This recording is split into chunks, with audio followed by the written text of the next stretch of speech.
Hello friends, today's topic of discussion is perfect competition market. हमने market के बारे में पढ़ा है कि मार्केट कितनी तरह की होती हैं, जैसे परफेक्ट कंपटीशन है, मोनोपोली है, मोनोपोलिस्टिक है, ओलिगोपोली है। तो आज उसी में से हम परफेक्ट कंपटीशन डिस्कस करेंगे। सबसे पहले परफेक्ट कंपटीशन क्या होता है। परफेक्ट कंपटीशन मार्केट के सर्टेन फीचर्स होते हैं। इसमें आप इस स्टोरी को थोड़ा सा रीड करेंगे तो आपको इसके कुछ फीचर्स पता चलते हैं। बाकी हम दूसरे फीचर्स के बारे में जानते हैं।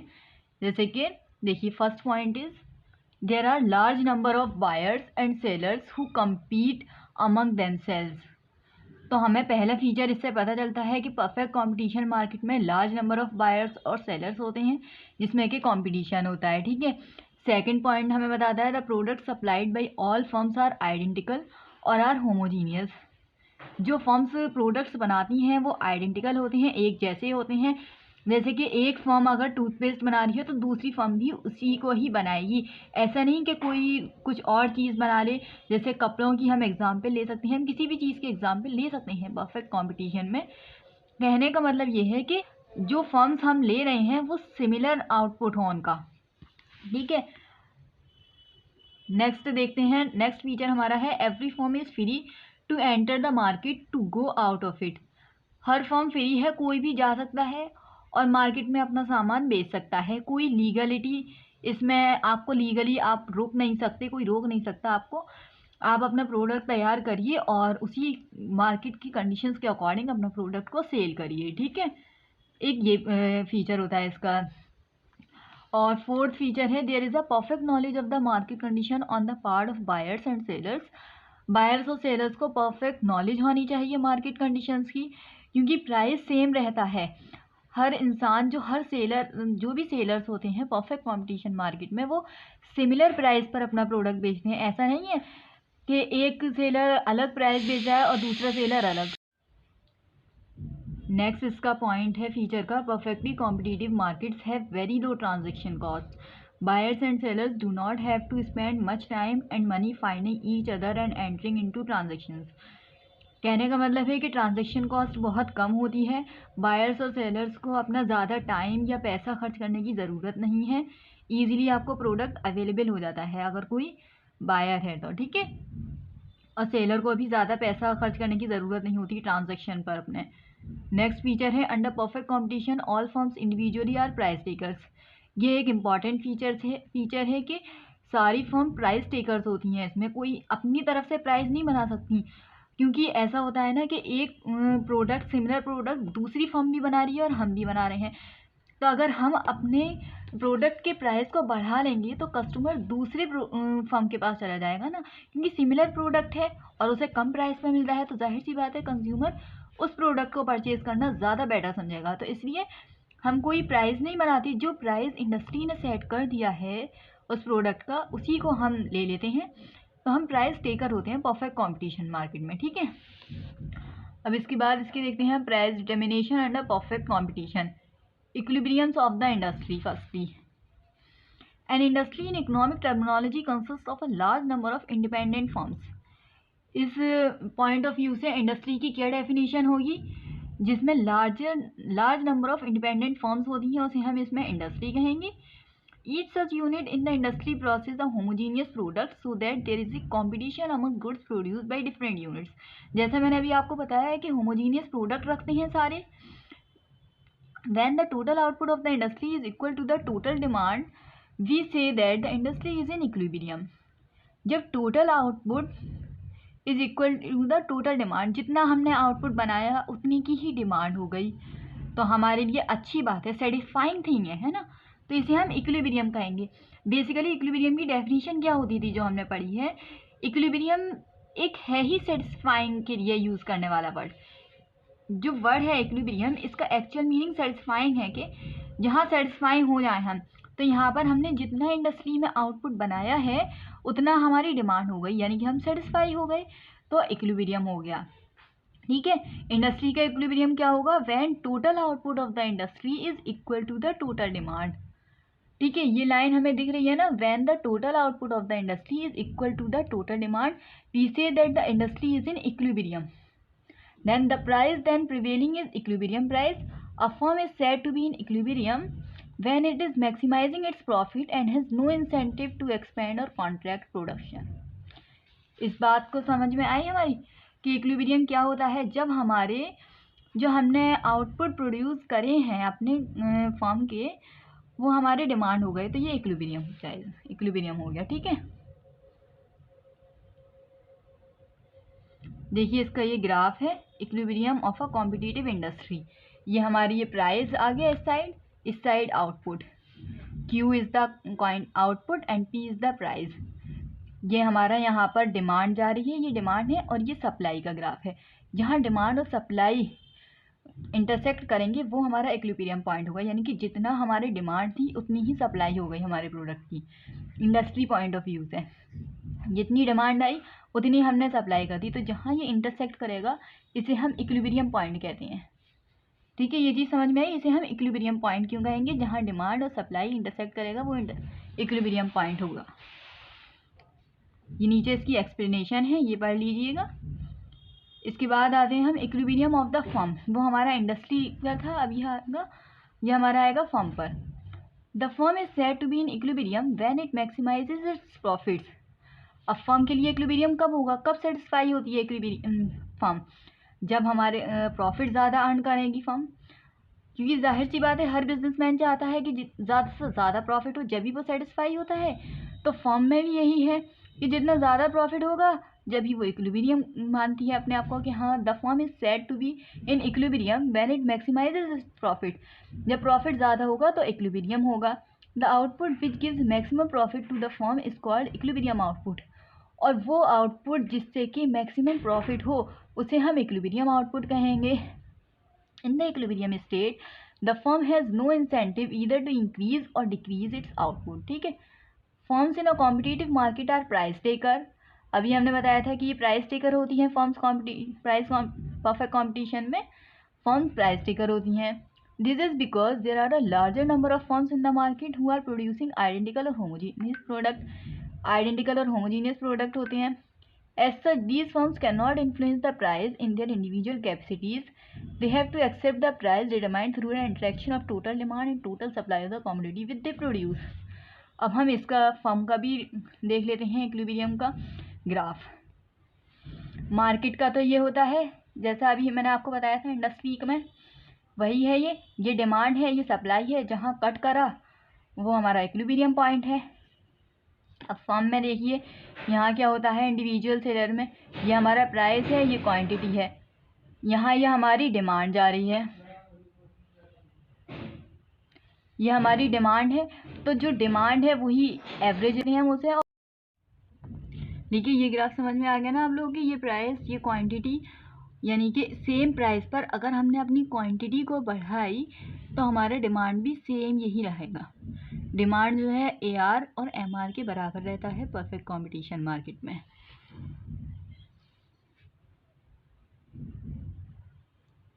The market price OP is fixed through the interaction of total demand and total supply of the industry. Firm have to accept this price as given and as such they are price takers rather than price maker. जैसा ही बताया है कि firm price taker होती है, price maker नहीं होती है। They cannot increase the price above OP. OP से ज़्यादा प्राइस नहीं बढ़ सकती। ये जो OP है यहीं तक प्राइस रहेंगे, इससे ज़्यादा नहीं बढ़ सकते हैं फर्म के केस में प्राइस। ठीक है ना?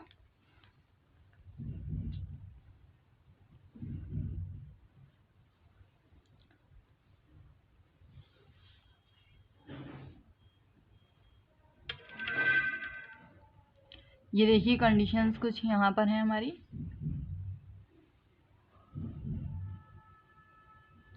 Conditions for equilibrium of a firm. As discussed earlier, a firm in order to attain equilibrium position has to satisfy two conditions as below. Equilibrium के लिए फर्म को दो कंडीशन सेटिस्फाई करनी होती हैं। फर्स्ट कंडीशन ये रही, the marginal revenue should be equal to the marginal cost. Marginal revenue हमारा मार्जिनल कॉस्ट के बराबर होना चाहिए। देखिए मार्जिनल किसे कहते हैं, यानी कि एक एक्स्ट्रा यूनिट जो हमने प्रोड्यूस करा उससे जो हमारी इनकम हुई एक्स्ट्रा, उसे हमने मार्जिनल रेवेन्यू कहा। और उस आउटपुट को प्रोड्यूस करने के लिए, हमारी एक्स्ट्रा आउटपुट को प्रोड्यूस करने के लिए जो एक्स्ट्रा कॉस्ट लगी उसे हम मार्जिनल कॉस्ट कहते हैं। तो अगर जो हमारी एम आर ग्रेटर है एम सी से, यानी कि हमारे पास पैसा ज़्यादा आ रहा है जितना हमने लगाया है। तो ठीक है, ये चीज़ अच्छी बात हुई फर्म के लिए। और अगर एम आर हमारी कम है एम सी से, जितना पैसा हमने लगाया है हमारे पास पैसा उससे कम आया है, यानी कि जो हमने पैसा लगाया है हमारी कॉस्ट ज़्यादा लगी है और रेवेन्यू इसमें कम आया है, तो हम सोचेंगे कि नहीं, अब नहीं कर रहे अपना प्रोडक्शन को कम करेंगे, स्टॉप करने की कोशिश करेंगे। तो कहने का मतलब ये है कि प्रॉफिट्स जब भी मैक्सिमम होता है, यहाँ लिखा है ना, profits are maximum only at the point where M R is equal to M C, जब हमारी मार्जिनल रेवेन्यू मार्जिनल कॉस्ट के बराबर होती है, because the demand curve facing a competitive firm is horizontal so that M R is equal to P. Marginal revenue marginal cost के बराबर होगा तो हमारा प्रॉफिट होगा। ठीक है, ये बात समझ में आई।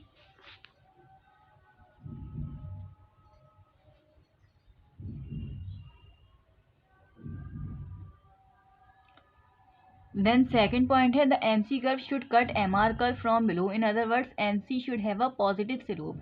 जो हमारा मार्जिनल कॉस्ट कर्व है उसका हमें पॉजिटिव स्लोप होना चाहिए। ठीक है, एम सी कर्व हमारा एम आर कर्व के नीचे से कट करना चाहिए। शॉर्ट रन में देख लेते हैं profit maximization by a competitive firm. Market का वही है, ये डिमांड है, ये सप्लाई है, जहाँ डिमांड और सप्लाई बराबर होती है, कट कर रहा इंटरसेक्ट हुआ, ये हमारा इक्विलिब्रियम पॉइंट है। फॉर्म में देखेंगे प्राइस ये है, क्वांटिटी हमने बढ़ा दी लेकिन प्राइस हमें सेम रखना है। ठीक है, जो हमारी डिमांड कर्व होता है वही एवरेज रेवेन्यू होता है, वही मार्जिनल रेवेन्यू होता है।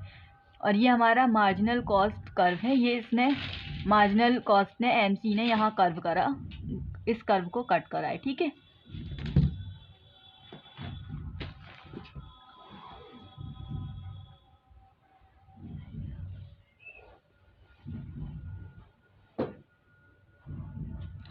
ये हम शॉर्ट रन का इक्विलिब्रियम का देख लेते हैं एक बार कि ये नॉर्मल प्रॉफिट करती है, सुपर नॉर्मल प्रॉफिट करती है। कैसा प्रॉफिट होता है परफेक्ट कंपटीशन में।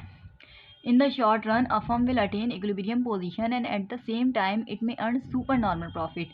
जब ये इक्विलिब्रियम पोजीशन पर पहुंच, देखिए, in short run a firm attain equilibrium position and earn super normal profit. Firm equilibrium पर जाती हैं और फिर सुपर नॉर्मल प्रॉफिट अर्न करती हैं।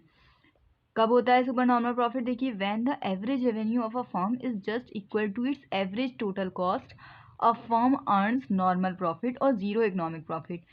नॉर्मल प्रॉफिट कब होता है? जब average revenue is equal to the average total cost होगा। ठीक है, और सुपर नॉर्मल प्रॉफिट कब होगा? When a firm earns a super normal profit its average revenues are more then it's average total cost. जब हमारा एवरेज रेवेन्यू ज़्यादा होगा एवरेज टोटल कॉस्ट से तो हमें सुपर नॉर्मल प्रॉफिट होता है, और अक्सर परफेक्ट कंपटीशन मार्केट में ऐसा ही होता है। ठीक है, इसका ग्राफ कुछ इस तरीके से बनता है, ये ग्राफ बना हुआ दिख रहा है आपको। ये इसमें देखिए, ये चीज़ प्राइस है हमारी, ये क्वांटिटी। अब ये डिमांड है हमारी, डिमांड को ही हम इसमें ए आर और एम आर कहते हैं।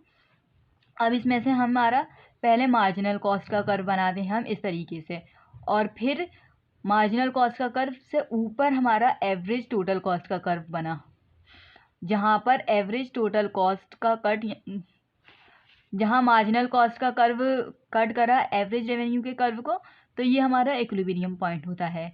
और जहाँ आउटपुट पर कर्व टच करता है एवरेज टोटल कॉस्ट का, तो जो ये हमारा शेडेड रीजन आपको दिख रहा है ये हमारा प्रॉफिट है। ठीक है, ये देखिए, ये हमारा यहाँ ये प्रॉफिट हो रहा है, ये सुपर नॉर्मल प्रॉफिट कहते हैं। ठीक है ना,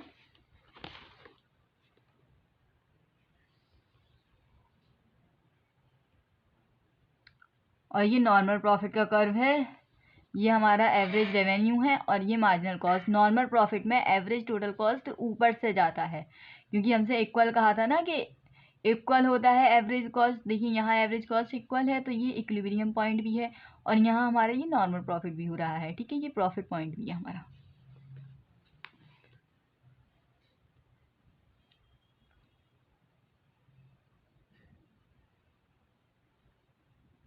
अब देखिए, लॉन्ग रन इक्विलिब्रियम का हम देख लेते हैं एक बार। अभी हमने शॉर्ट रन का पढ़ा था, अभी long run equilibrium of a competitive firm. Long run और शॉर्ट रन बेसिकली होता क्या है, शॉर्ट रन में हम सारे अपने इनपुट्स फिक्स रखते, वो सॉरी इन सारे इनपुट्स हमारे चेंज फिक्स रखते हैं, चेंज नहीं हो पाते, ठीक है। लेकिन लॉन्ग रन में हम अपने इनपुट्स को चेंज कर सकते हैं, ठीक है। वन और more of the firm's inputs are fixed. Short run में ये होता है कि फिक्स रखते हैं। In the long run firms can alter the scale of operation और quit the industry and new firms can enter the industry. Industry में नई फर्म भी एंटर हो सकती हैं और हमारे इनपुट जो फिक्स थे उन्हें हम चेंज भी कर सकते हैं। ये हमारा लॉन्ग रन का होता है। इसका सीधे ग्राफ दिखाते हैं कैसा होता है ग्राफ। ये थोड़ा सा टिपिकल सा ग्राफ दिखा। यहाँ पर हमारा ये कॉस्ट एंड रेवेन्यू है, ये आउटपुट है। ये पहले हम फॉर्म का ग्राफ ले रहे हैं। ये कॉस्ट एंड रेवेन्यू आपको दिखा, ये प्राइस है। अब प्राइस को हमने जब कम करा तो यहाँ पर हमारा ये वाला ग्राफ बनेगा।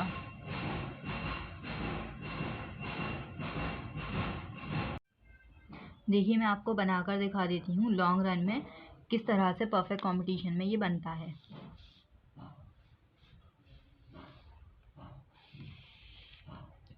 ये हमारी आउटपुट की लाइन हो गई और ये हमारा प्राइस, ठीक है। यहाँ हमारा P हो गया और एक नया प्राइस P1 ये हो गया, ठीक है। अब इसके बाद जो हमारा ये P है दैट इज़ ये, यहाँ से हमारा ये डिमांड कर्व है ये, क्योंकि इसी में यही AR होता है और यही MR होता है परफेक्ट कंपटीशन में, ठीक है। अब देखिए यहाँ से एक कॉस्ट का कर्व बना देते हैं हम, मार्जिनल कॉस्ट का कर्व ये निकला, ठीक है।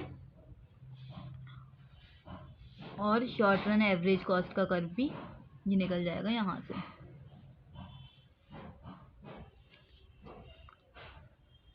ये है हमारा SMC, ये है हमारा SAC, short run marginal cost and short run average cost, ठीक है। अब हम एक कर्व लॉन्ग रन का बना देते हैं, वो भी हम यहीं से निकाल देते हैं इस तरह से। देखिए ये हमारा निकला लॉन्ग रन मार्जिनल कॉस्ट का कर्व। अब यहाँ से ही इसके ऊपर से बनता है ना लॉन्ग रन एवरेज कॉस्ट का कर्व, तो वो ये बन गया लॉन्ग रन एवरेज कॉस्ट का कर्व। अब जहाँ ये जो कट होती है लाइन, ये हमारा P है, होकर गई, ये कुछ इस तरीके से बनेगा कुछ, ये लाइन यहाँ से कट होती हुई गई, ठीक है। ये हमारी नई ये वाली लाइन, एक ये है लाइन, एक डिमांड कर्व ये है, ये AR इजिकल टू MR है। इसी तरह से एक ये हो जाएगी AR इजिकल टू MR, ठीक है। तो ये हमारा कर्व बन गया और जो प्रॉफिट होगा हमारा वो यहाँ से होगा, ये SMC जो हमने कट करा है यहाँ से, ये इसे हम अपना प्रॉफिट कहते हैं, ठीक है।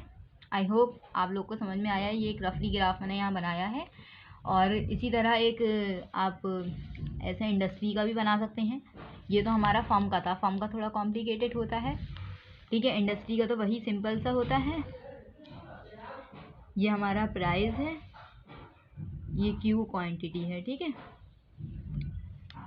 ये बन गया। एक हमारा ये नया प्राइस है P1 और एक क्वांटिटी ये है हमारा Q1, ये बन गया यहाँ से, ठीक है। डिमांड कर्व हम यहाँ से ये बना देते हैं अपना, ये हमारा D डिमांड कर्व हो गया। सप्लाई कर्व हमारा ये गया S, ठीक है। एक सप्लाई कर्व अब हमारा यहाँ से बनेगा, ये बन गया S1, ये न्यू सप्लाई कर्व है हमारा। ये हमारी क्वांटिटी है, ये प्राइस है, यानी कि ये इंडस्ट्री का बन गया। पहले इक्विलिब्रियम ये था, फिर एक इक्विलिब्रियम ये बना हमारा जब हमारा प्राइस और क्वांटिटी चेंज हुआ था, ठीक है। आपको कुछ इस तरीके से ये दिखेगा जैसे ये यहाँ पर दिख रहा है। अब इसके बाद हम कुछ ऑब्जर्वेशंस हमें क्या मिलती हैं लॉन्ग रन में वो देख लेते हैं। तो क्या क्या ऑब्जर्वेशंस हमने निकाली हैं लॉन्ग रन में, that is the output is produced at the minimum feasible cost. जो हम आउटपुट प्रोड्यूस करते हैं वो मिनिमम फीजिबल कॉस्ट पर करते हैं।